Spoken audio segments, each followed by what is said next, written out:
Holy smokes. Guys, I totally forgot to include this in the main content. I did some research on past draft classes that, when you evaluate who went number 1 and number 2 overall, like which draft classes in NBA history had those 1 and 2 spots have the best careers. Here's what I found in this order. Here are the best draft classes considering number 1 and number 2 in history.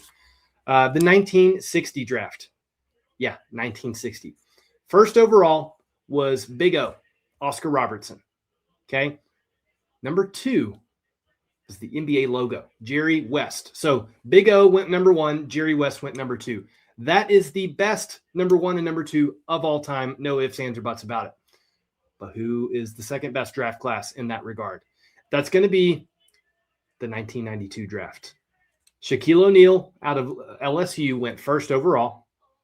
And then at number 2, Alonzo Mourning out of Georgetown. That is another insane draft class going number 1 and number 2. Both of those guys are Hall of Famers, legendary big men. Okay. And it's kind of shocking to me that this draft class would be number 3, but based off of my research, I couldn't find one that was better than this. And this is a current draft class that's still playing right now. That's the 2022 draft, where Paolo Banchero went first overall, and then Chet Holmgren went number 2 overall. In my mind, that's a pretty big gap between Oscar Robertson and Jerry West, Shaquille O'Neal and Alonzo Mourning, and then we get down to Paolo and Chet.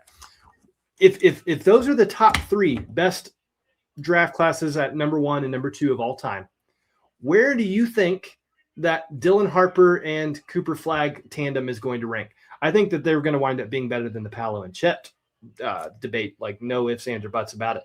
But can they both put together careers that would put them in a conversation that makes them better than the Shaq and Alonzo Mourning combination? They would have to have pretty insane careers. But guys, I did that research and I forgot to talk about it last time. I had to make sure that we got that in there. But yeah, that's all I got. So yeah.